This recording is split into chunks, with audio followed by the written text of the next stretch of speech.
Welcome to Yashu gardening. ಈಗ ನಾನು ಏನು ತೋರಿಸ್ತಾ ಇದ್ದೀನಿ ಫ್ಲವರ್ಸ್ ಈ ಥರ ಬೇಕು ಅಂದರೆ ಫರ್ಟಿಲೈಸರ್ ಯಾವ ಥರ ಹಾಕೋದು ಅಂತ ತೋರಿಸ್ತೀನಿ. ಒಂದು ಲಿಕ್ವಿಡ್ ಫರ್ಟಿಲೈಸರ್ ಹಾಕ್ಬೋದು, ಇನ್ನೊಂದು ನಾರ್ಮಲ್ ಫರ್ಟಿಲೈಸರ್ ಹಾಕ್ಬೋದು. ಈಗ ಲಿಕ್ವಿಡ್ ಫರ್ಟಿಲೈಸರ್ ಹೇಗೆ ಹಾಕೋದು ತೋರಿಸ್ತೀನಿ. ಇದೇ ಫ್ಲವರ್ಸ್ ತುಂಬ ಬಿಡುತ್ತೆ ನಮ್ಮ ಮನೆಗೆ. ಓನ್ಲಿ 2 ಗಿಡ ಇದೆ, ಮೋರ್ಗ 2 ಇದೆ, 2ರಿಂದ 4-5 ಬಟ್ಲು ಸಿಗುತ್ತೆ ಫ್ಲವರ್ಸ್. ಇದು ಲಿಕ್ವಿಡ್ ಫರ್ಟಿಲೈಸರ್ ಹೇಗೆ ಮಾಡೋದು ಅಂತ 2 ಟೈಪ್ಸ್ ಆಫ್ ಲಿಕ್ವಿಡ್ ಫರ್ಟಿಲೈಸರ್ ತೋರಿಸ್ತೀನಿ. ಅದೇನಿದೆ ಬಕೆಟ್, ಆ ಬಕೆಟ್ ತುಂಬ ನೀರು ತೊಗೊಳ್ಳಿ, ಅರ್ಶಿಣದ ಪುಡಿ ತೊಗೊಂಡು ನೀವೇನು ಮಾಡಿ ಆ ಬಕೆಟಿಗೆ ಹಾಕಿ. 2ರಿಂದ 4 ಸ್ಪೂನ್ ಆಗ್ಬೋದು, ಬಟ್ ನಾನು 2 ಸ್ಪೂನ್ ಹಾಕಿದೆ. ಏನಕ್ಕೆ ಹಾಕೋದು ಅಂದರೆ, ಒಂದು ಇರುವೆ ಬರಲ್ಲ, ಇನ್ನೊಂದು ರೂಟ್ಸ್ ಡ್ಯಾಮೇಜ್ ಆಗೋಲ್ಲ, ಕೊಳ್ತೋಗಲ್ಲ ಅಂತಲೇ ಹಾಕೋದು. ವೀಕ್ಲಿ ಒನ್ಸ್ ಅಥವಾ ಮಂತ್ಲಿ ಟ್ವೈಸ್ ಹಾಕಿದರೆ ಸಾಕು. ನೀವು ಆಫೀಸ್ ವರ್ಕ್ ಮಾಡ್ತೀರಾ, ನೋಡ್ಕೊಳಕ್ಕಾಗಿಲ್ಲ ಅಂದರೆ ಇದ್ರ ಜೊತೆ ಚಕ್ಕೆ ಪೌಡ್ರ್, ಮಸಾಲೆ ಬರುತ್ತಲ್ವ ಚಕ್ಕೆ, ಅದು ಪೌಡ್ರ್ ಹಾಕಿದ್ರು ನಡೆಯುತ್ತೆ. ಅರ್ಶಿಣದ ಪುಡಿ ಜೊತೆ ಇರುವೆ ಬರಲ್ಲ. ಈ ಥರ ನೀವು 4:34 ಹಂಗೆ ಮಾಡಿದ್ರೆ ಒಳ್ಳೆಯದು ಈವ್ನಿಂಗ್. ಬಿಕಾಸ್ ತುಂಬ ಬಿಸಿಲು ಬಿದ್ದು ಗಿಡ ಬಾಡೋಗಿದೆ, ನಿಮ್ಮ ಕಣ್ಣಿಗೆ ಕಾಣಿಸ್ಬೋದು. ಹಾಕಿದಾಗ ಗಿಡ ಅಬ್ಸರ್ವ್ ಮಾಡ್ಕೊಳುತ್ತೆ ನ್ಯೂಟ್ರಿಯೆಂಟ್ಸ್ನ. ನಾನು ಹಾಕ್ತಿರಾ ಯಾವುದೇ ಲಿಕ್ವಿಡ್ ಫರ್ಟಿಲೈಸರ್ ಆಯಿತು, ಈವ್ನಿಂಗ್ ಹಾಕಿಲ್ಲ early morning hockey, it's better. ಅಥವಾ 12:30 ಹಂಗೆ ಹಾಕಿ. ತುಂಬ ಬಿಸಿಲಿರುತ್ತೆ ಅಲ್ವಾ ಮಧ್ಯಾಹ್ನ, ಸೊ ಅದು ಇಟ್ಸ್ ಕೂಲ್, ತಣ್ಣಗಾಗುತ್ತೆ ಗಿಡಗಳಿಗೆ. ಈ ಥರ ಹಾಕೋದ್ರಿಂದ ಇರುವೆ ಬರಲ್ಲ, ಗಿಡಗಳಿಗೆ ವೈಟ್ ಹುಳಗಳು ಬರ್ತವೆ, ಗುಡ್ಡು ಅಂತಾರೆ ಕನ್ನಡದಲ್ಲಿ, ಅದು ಬರಲ್ಲ.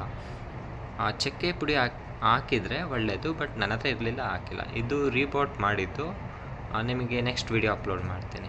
ಈ ಥರ ಜಸ್ಟ್ ಸ್ಪ್ರಿಂಕಲ್ ಮಾಡಿದರೆ ಸಾಕು. ಡೈಲಿ ನೀವು ಮಾರ್ನಿಂಗ್ ಆಫೀಸಿಗೆ ಹೋಗ್ಬೇಕಾದ್ರೆ ಈವ್ನಿಂಗ್ ಈ ಥರ ಸ್ಪ್ರೇ ಮಾಡ್ತಿದ್ರೆ ಗಿಡಗಳಿಗೆ ಏನೂ ಆಗಲ್ಲ. ಸ್ಪ್ರೇ ಮೀನ್ಸ್ ಈ ಥರ ಚಿಮ್ಮಿಸಬೇಕು, ನೀರನ್ನ ಅದ್ರ ಮೇಲೆ ಸ್ಪ್ರೇ ಮಾಡಬೇಕು. ನಾನು ಸ್ಪ್ರೇಯರ್ ಇಲ್ದಿರೋ ಕಾರಣ ಜಸ್ಟ್ ಜಗ್ಗಲ್ಲೇ ಹಾಕ್ತೀನಿ. 1-2 ಸಲ ಈ ಥರ ಹಾಕ್ತೀನಿ. ಈ ಥರ ಹಾಕಿ ನೀವು. ಈ ಥರ ಹಾಕೋದ್ರಿಂದ ತುಂಬ ಯೂಸ್ ಇರುತ್ತೆ ಗಿಡಗಳಿಗೆ ಪಾಟಲ್ಲಿ. ಈ ಥರ just tonic type hockey, it's better. ತುಂಬ ಹಾಕ್ಬೇಡ್ರಿ, ಟಾನಿಕ್ ಥರ ಹಾಕಿ. ಇದೇನಿದೆ ಅದು ಒಂಥರ ಲಿಕ್ವಿಡ್ ಫರ್ಟಿಲೈಸರ್. ಈಗೇನು ತೋರಿಸ್ತಾ ಇದ್ದೀನಿ ಇದು ಬನಾನಾ ಪೀಲ್ ಲಿಕ್ವಿಡ್ ಫರ್ಟಿಲೈಸರ್. ಇದು 3 ಡೇಸಿಂದ ನಾನು ಬನಾನಾ ಸಿಪ್ಪೆ 5 ಬನಾನಾ ಸಿಪ್ಪೆನ ಹಾಕಿ ಸಣ್ಣ ಬಕೆಟಲ್ಲಿ ಹಾಕಿ ನೀರು ಹಾಕಿಟ್ಟು ಮೇಲೆ ಮುಚ್ಚಿದ್ದೆ. ದೆನ್ ಈಗ ಏನು ಮಾಡಬೇಕು ಅಂದರೆ, ನೀವು ಇದನ್ನು ಇದ್ರೊಳಗಡೆ ಹಾಕಬೇಕು. ಇದ್ರೊಳಗಡೆ ಹಾಕಿ ಅರ್ಧ ಬಕೆಟ್ ನೀರಿದ್ದು, ಇದು ತುಂಬ ಬಕೆಟ್ ಆಗುತ್ತೆ. ಇದು ಚೆನ್ನಾಗಿ ಹಾಕಬೇಕು. ಬನಾನಾ ಸಿಪ್ಪೆನ ಕೆಳಗಡೆ ಹಂಗೆ ಬಿಡಬೇಕು. ಜಸ್ಟ್ ಸೋಸ್ಕೊಳೋದಿದ್ರೆ ಸೋಸ್ಕೊಳ್ಳಿ ನೀವು. ಈ ಥರ ಎಲ್ಲ ಹಾಕಿದ ಮೇಲೆ ಏನು ಮಾಡ್ತೀರಾ ಅಂದರೆ, ನೀವು ಬನಾನಾ ಸಿಪ್ಪೆ ಉಳಿಯುತ್ತೆ. ಆ ಬನಾನಾ ಸಿಪ್ಪೆಗೆ ಮತ್ತೆ ವಾಟ್ರ್ ಹಾಕಿ ಇಡಿ. ನೀವು ನೆಕ್ಸ್ಟ್ ಒಂದು 2 ಡೇಸ್ ಆದಮೇಲೆ ಹಾಕ್ಬೋದು. ಅದನ್ನು ನೀವು ಸಾಯಿಲ್ ಒಳಗಡೆ ಹಾಕ್ಬಿಡಿ, ಅಥವಾ ಹೋಮ್ ಮೇಡ್ ಫರ್ಟಿಲೈಸರ್ ಮಾಡ್ತೀರಾ ಅಂದರೆ ಅದನ್ನು ವೀಡಿಯೋ ಮಾಡಿ ಹಾಕ್ತೀನಿ.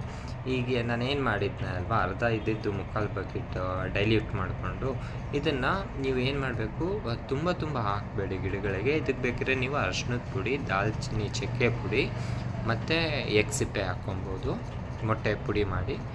ಈ ಥರ ಜಸ್ಟ್ ಆ ಗ್ಲಾಸ್ ಏನಿದೆ ನಾನು ಹಾಕ್ತಿದ್ದೀನಿ ಅಲ್ವಾ ವಾಟ್ರ್, ಅದ್ರ ತುಂಬ 1 ಗ್ಲಾಸ್ ಹಾಕಿ, ಇದು ದೊಡ್ಡದಿರೋದ್ರಿಂದ ಪ್ಲ್ಯಾಂಟು ಹಾಕ್ತಾಯಿದ್ದೀನಿ ನಾನು 2-3.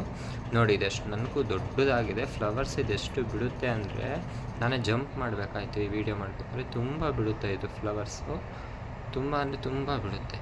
ನೀವು ನೋಡ್ತಿರ್ಬೋದು, ತುಂಬ ಬಲ್ಕಾಗಿ ಬಿಡುತ್ತೆ. ಟಾನಿಕ್ ಟೈಪ್ ಹಾಕಿ. ಜಸ್ಟ್ ನನಗೆ 2 ಟೈಪ್ಸ್ ಆಫ್ ಮುರುಘ ಇದೆ ಅಂದೆ ಅಲ್ವಾ, ಇದೊಂದು ಇಲ್ಲಿ ಬಿಟ್ಟಿದೆ ನೋಡಿ. ಈ ಥರ ಬಲ್ಕಾಗಿ ಬಿಡುತ್ತೆ ಇದು. ಆ್ಯಕ್ಚುಲಿ ತುಂಬ ಚೆನ್ನಾಗಿರುತ್ತೆ ಸ್ಮೆಲ್. ಫ್ರ್ಯಾಗ್ನೆನ್ಸ್ ಅಂತೂ ಈವ್ನಿಂಗು ಟೆರಸ್ ಫುಲ್ ಇರುತ್ತೆ. ಅದು ಗಿಡ ಫುಲ್ ಬಿಟ್ಟಿತ್ತು, ಖಾಲಿಯಾಗಿದೆ. ಇದು ಕಟ್ಟಿಂಗ್ ಮಾಡಿ ಇಟ್ಟಿರೋದು ನಾನು. ಗ್ರೋ ಆದರೆ ನಿಮಗೆ ವಿಡಿಯೋ ತೋರಿಸ್ತೀನಿ. ಇದು ಮೋರ್ಗ ಪ್ಲ್ಯಾಂಟು. ಎಲ್ಲದಕ್ಕೂ ಟಾನಿಕ್ ಟೈಪೇ ಹಾಕಿ ನೀವು. ಅಷ್ಟೇ, ನಾನೀಗೇನು ತೋರಿಸ್ತಿದ್ದೀನಿ ಅಷ್ಟೇ ಹಾಕಿ. ನೋ ಟೆನ್ಷನ್, ಏನು ಗಿಡಗಳಿಗೆ ಹಾರ್ಮ್ ಆಗಲ್ಲ. ನೀವು ನಾನು ಎಷ್ಟು ತೋರಿಸ್ತಿದ್ದೀನೋ ಅಷ್ಟು ಹಾಕಿದ್ರೆ ಇಟ್ಸ್ ಬೆಟರ್. ನೀವು ಆಮೇಲೆ ಬೇಕಿದ್ದರೆ ನೀರು ಹಾಕ್ಕೊಳ್ಳಿ, ನಾರ್ಮಲ್ ವಾಟ್ರನ್ನ ಎಷ್ಟು ಬೇಕೋ ಅಷ್ಟು ಹಾಕಿ, ಬಟ್ 2 ಡೇಸಿಗೆ ಒಂದ್ಸ ಹಾಕಿದರೆ ಬೆಟರ್. ಇದು ಸಮ್ಮರ್ ಆಗಿರೋದ್ರಿಂದ ಹಾಕ್ಕೊಳ್ಳಿ. ಇಲ್ಲಿ ನೋಡಿ ಎಷ್ಟೊಂದು ಬರ್ಡ್ಸ್ ಆಗ್ತಾಯಿದೆ, ಚಿಗುರ್ತಾಯಿದೆ. ಕಟ್ ಮಾಡಿಬಿಟ್ಟಿದ್ದೆ ನಾನು. ಈಗ ಫ್ಲವರ್ ಆದ ತಕ್ಷಣ ಕಟ್ ಮಾಡಿಬಿಡಿ ಅದನ್ನು. ನಾನು ಅದನ್ನು ಒಂದಿನ ವೀಡಿಯೋ ಮಾಡಿ ತೋರಿಸ್ತೀನಿ ಹೇಗೆ ಮಾಡಬೇಕು ಅಂತ. ಅಲ್ಲಿ ನೋಡಿ ತೆಂಗಿನಕಾಯಿ ಸಿಪ್ಪೆ ಹಾಕಿದ್ದೀನಿ, ಅದಕ್ಕೂ ಸೇಮ್ ಬನಾನಾ ಪೀಲ್ ಫರ್ಟಿಲೈಸರೇ ಹಾಕಿದ್ದೀನಿ ನಾನು. ಇದು ಈಗ ನಾನು ಇಲ್ಲಿ ನೆರಳಲ್ಲಿಡೋಂಥ ಪ್ಲ್ಯಾಂಟ್. ಇದು ಮನಿ ಪ್ಲ್ಯಾಂಟು ನೆರಳಲ್ಲೇ ಇಟ್ಟಿದ್ದೀನಿ, ಬಿಸಿಲಿಗೆ ಸುಟ್ಟೋಗುತ್ತೆ ಅಂತ. ಅದಕ್ಕೂ ಅದೇ ಥರ ಹಾಕಿದ್ದೀನಿ. ಇದು ಶಾಮಂತಿಗೆ ಗಿಡ, ಹೂವು ಬಿಟ್ಟರೆ ನಾನು ಹಾಕ್ತೀನಿ. ಇದು ವಿಳೆದೆಲೆ, same banana peel. It's better because ಅದರಲ್ಲಿ ಪ್ರೋಟೀನ್ಸ್ ಇರುತ್ತೆ, ವಿಟಮಿನ್ಸ್ ಇರುತ್ತೆ, ಎಲ್ಲ ಅದರಲ್ಲೇ ಸಿಗ್ಬಿಡುತ್ತೆ. ಪೊಟ್ಯಾಷಿಯಮ್, ಮೇಯ್ನಾಗಿ ಪೊಟ್ಯಾಷಿಯಮ್ ಸಿಗುತ್ತೆ ಗಿಡಗಳಿಗೆ. ಹಾಕಿ ಚೆನ್ನಾಗಿ ಗ್ರೋ ಆಗುತ್ತೆ. 100% ನಾನು ಹೇಳ್ತೀನಿ ಗ್ರೋ ಆಗುತ್ತೆ. ಇದಕ್ಕೂ ಹಾಕಿ ಏನೂ ತೊಂದರೆ ಇಲ್ಲ. ನೀವು ಸಕಲೆಂಟ್ಸಿಗೂ ಯೂಸ್ ಮಾಡ್ಬೋದು. ಈಗ ಸಕಲೆಂಟ್ಸು ಅದ್ರ ಬಗ್ಗೆ ನಾನು ನೆಕ್ಸ್ಟ್ ಮಾಹಿತಿ ಹೇಳ್ತೀನಿ. ಇದು ಡೆಸರ್ಟ್ ರೋಸ್ ಬರುತ್ತಲ್ವ, ಅದ್ರ ಸೀಡ್ಸ್ ಹಾಕಿದ್ದೆ, ಗ್ರೋ ಆಗಿತ್ತು. ನೆಕ್ಸ್ಟ್ ವೀಡಿಯೋದಲ್ಲಿ ಹಾಕ್ತೀನಿ ನಾನು. ನೆಕ್ಸ್ಟು ಈ ಥರ ಇದು ನಂದು ಸಕಲೆಂಟ್, ಇದು ಟೈಪ್ ಆಫ್ ಎ ಸಕಲೆಂಟು, ಅದಕ್ಕೂ ಹಾಕ್ತೀನಿ ಇದನ್ನು. ಇದು ಸ್ವಲ್ಪ ಉಳಿದಿತ್ತು ಲಾಸ್ಟಿಗೆ, ಏನು ಮಾಡಿದೆ, ಟೆರಸ್ ಮೇಲಿಂದ ಜಸ್ಟ್ ಕೆಳಗಡೆ ದಾಸವಾಳ ಗಿಡ ಇದೆ ಅಲ್ವಾ ಲ್ಯಾಂಡಲ್ಲಿ, ಅದಕ್ಕೆ ಹಾಕಿದೆ.